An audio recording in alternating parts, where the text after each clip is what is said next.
Hello, and welcome here. Have you ever felt a profound weariness settle in your bones, a quiet ache born from leaning on others, only to find the support you sought was never quite there?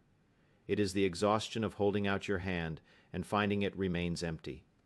It is the subtle sorrow of realizing the echoes in the rooms of your heart are your own. You have looked for saviors in lovers, for sanctuary in friends, you built your house on the shifting sands of other people's promises. You asked for directions from those who were just as lost as you.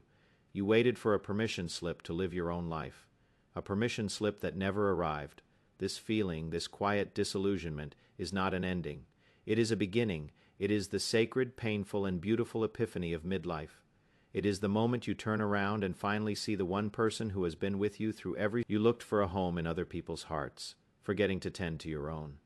You sought warmth from fires that were never meant to last the night. You craved a song from voices that only knew how to whisper their own needs. For years you were a ship looking for a harbor, not realizing you were the entire ocean. You were a traveler asking for a map, not knowing the compass was beating inside your own chest. You believed strength was something to be. You thought peace was a place you could arrive at, a destination marked on someone else's map. You measured your worth by the weight of the hands holding yours. You measured your value by the number of voices who called your name. The world taught you to seek outwards, to perform for approval, to shrink for acceptance, to be silent for peace. It taught you that your completeness was a puzzle, and the missing pieces were scattered in the pockets of others. You searched in embraces that felt like cages. You searched in words that were beautifully hollow. You searched in promises that dissolved with the morning dew. You gave away your power piece by piece, hoping someone would assemble it for you and hand it back, whole and gleaming. You became a mirror, reflecting what everyone else wanted to see, until you no longer recognized your own face.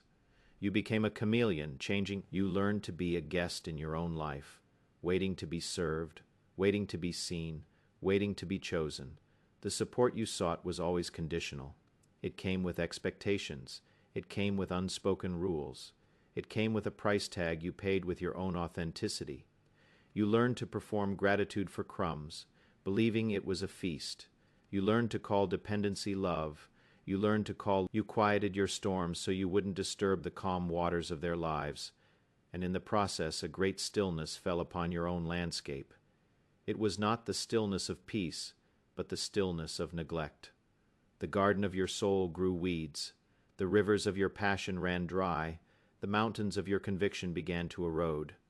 You spent a lifetime building bridges to other people, while the path back to yourself. You were an expert in the geography of other people's souls, and a stranger in your own. You knew their histories, their fears, their dreams.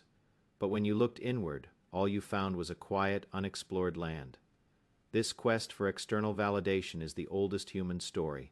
It is the source of our greatest art and our deepest suffering.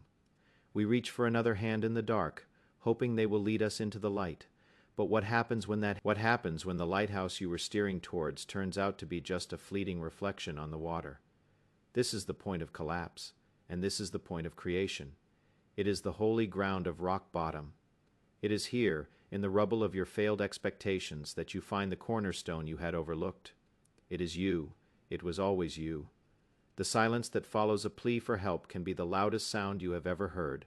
In that, you discovered that even the strongest arms can grow tired. You learned that even the most loyal hearts can have seasons of distance. You saw that everyone is fighting their own battle, navigating their own storm.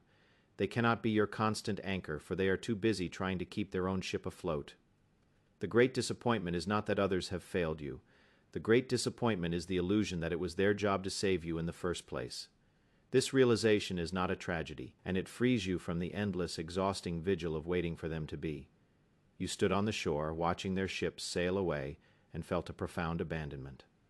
But then you turned from the sea and looked at the land.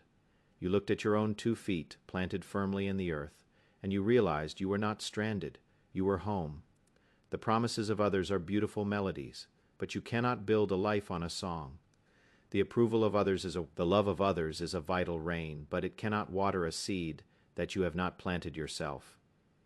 You began to see the cracks in the foundations you had built, the dependencies you had mistaken for devotion, the sacrifices you had made not from love, but from a fear of being left alone.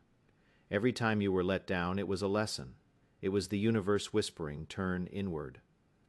Every time a door closed, it was an invitation. Every time you felt unseen, it was a call to witness your own existence with reverence. The pain of being misunderstood taught you the importance of understanding yourself. The ache of being unsupported taught you how to build your own spine, vertebra by vertebra, with courage and self-respect.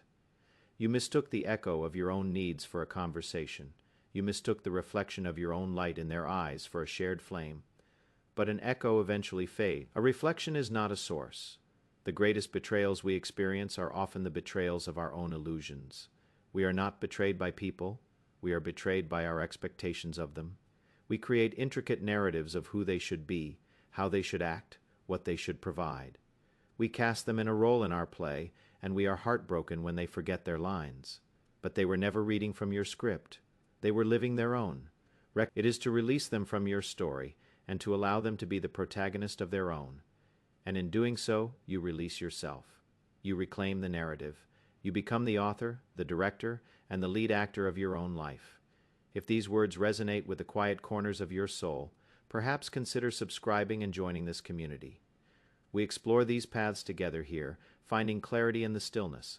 A like on this video is if the journey outward has ended. The journey inward has just begun.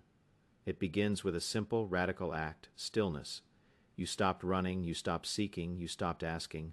You just sat. You sat with the emptiness you had been so desperately trying to fill. You sat with the silence you had been so desperately trying to break, and in that stillness you began to hear it. A quiet hum beneath the noise, a gentle whisper beneath the clamor of your... You started listening to the whispers of your own intuition, and they spoke a language you had forgotten you knew. It is the language of gut feelings, of subtle knowings, of an inner compass that has never been wrong. You began to treat your own feelings not as interruptions, but as sacred messengers. Your sadness pointed to what needed healing. Your anger pointed to where your boundaries had been crossed. Your joy pointed you toward your true north. You explored its landscapes, its hidden caves, its sunlit meadows. You became an archaeologist of your own history, digging up buried dreams and forgotten strengths. You found resilience in the soil of your past sorrows. You found wisdom in the scars you had tried so hard to hide. Solitude ceased to be a punishment and became a sanctuary. Being alone was no longer synonymous with being lonely. It was a cherished appointment with the most important person in your life, yourself. In solitude, you learned to differentiate your own voice from the chorus of voices you had internalized. The voice of your parents, the voice of society, the voice of your fears. You gently began to disentangle their threads from the pure, clear thread of your own truth. You found that within you was a quiet room, a room that no one else could enter. You began to parent yourself. You gave yourself the kindness you had craved from others. You offered yourself the compassion you had so freely given away when you stumbled. You learned to pick yourself up with gentle hands, not with harsh criticism. You learned to speak to yourself as you would a beloved friend. You became your own confidante, your own counselor, your own cheerleader. This is the great turning point. It is the shift from seeking a reflection to becoming a source. You stopped asking for permission to take up space. You gave it to yourself. You stopped waiting for an invitation to the table. You built your own. You stopped looking for a key to the door. You realized you were the door itself. The journey inward is not about finding a perfect, flawless self. It is about embracing the entirety of who you are. The light and the shadow, the strength and the vulnerability, the courage and the fear. You stop judging your negative. You are not less worthy for your moments of doubt or pain. You learn to hold all parts of yourself with a radical acceptance. You integrated the fragments you had disowned. You welcomed home the exiles of your own heart. This integration is the source of true, unshakable wholeness. It is the end of the inner war. It is the beginning of a profound and lasting inner peace. You are the lighthouse, not the ship lost its... To stand tall, to shine brightly, to guide yourself safely home. Again and again, your hands are the only ones you truly need to hold. Learn their shape, trust their strength. They know how to build, how to heal, how to comfort. You learn to brew your own tea, to warm your own soul from the inside out. You learn to play the music that made your own spirit dance. You learn to write the poems that your own heart needed to read. Being your own anchor does not mean you will never be swayed by the storm. It means you have a deep, unshakable connection to the seabed of your own being. The waves will still crash, The winds will still howl, but you will not be swept away. You will hold your spine as your mast, your breath as your sail, your heart as your compass. You are fully equipped to navigate the vast ocean of your life. You stopped looking for a hero. The courage you admired in others was a reflection of the courage dormant within you. The wisdom you sought from gurus was a mirror to the wisdom already present in your soul. The love you craved so desperately was a call to unleash the boundless well of love inside you. You began to practice emotional sovereignty.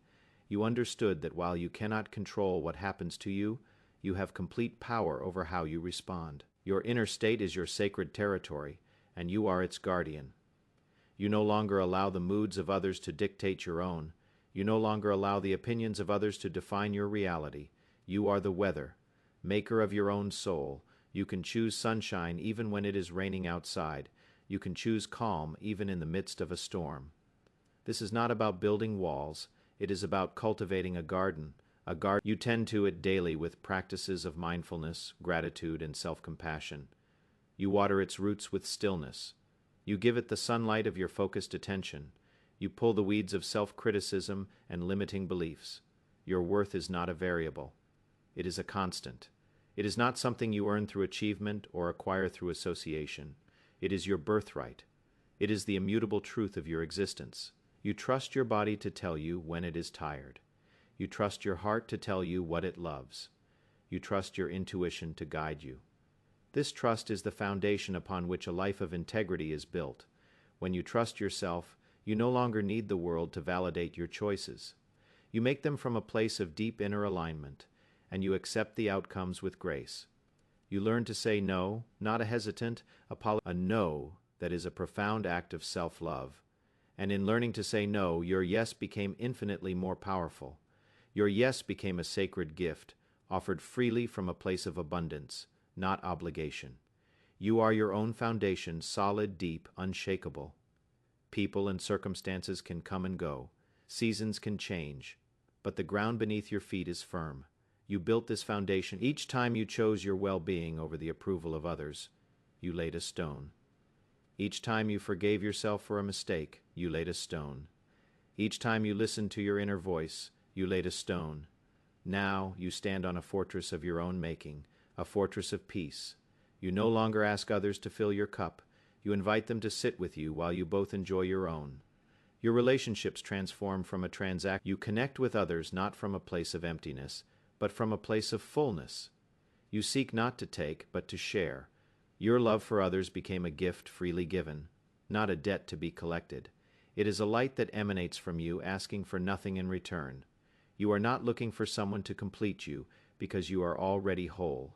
You are looking for another whole person to share your journey with. You seek mirrors, not saviors, because you are not draining their energy with your unmet needs. You are offering them the overflow of your own inner peace. You become a safe harbor for others, precisely because you are your own. You can offer genuine empathy, because you are not afraid of their pain. You can offer true support, because it does not compromise your own foundation. When you meet another person, you see them not as a potential source of fulfillment, but as a fellow you. You listen to them with presence, not with the filter of what they can do for you. This is the basis of all healthy conscious relationships. Two sovereign beings choosing to walk together for a while, each responsible for their own happiness, each enhancing the journey of the other. You can love more deeply than ever before, because your love is no longer tangled with fear, the fear of abandonment, the fear of rejection. It is a space of infinite potential. It is the canvas upon which you paint your own life. Therefore, you can love with an open hand. You can give without expectation. You can receive without obligation. You understand that the greatest gift you can give to anyone you love is the gift of your own wholeness. You teach people how to treat you by how you treat yourself. When you treat yourself with reverence, you silently communicate that you will accept nothing less. You no longer engage in battles that are not yours to fight. You no longer try to change people who do not wish to be changed. You conserve your precious energy for your own growth, your own joy, your own purpose. You offer your light, and you allow others to choose whether or not they want to step into it. You are a sovereign nation. You have your own laws, your own language, your own culture. You welcome visitors, you engage in trade, you form alliances. The freedom from the exhausting performance of seeking approval. The freedom from the anxiety of waiting for someone else to make you happy. The freedom to be unapologetically, authentically, and magnificently yourself. This journey doesn't end. It is a daily practice. It is a constant returning, a returning to your breath, a returning to your heart, a returning to the unshakable truth that you are enough.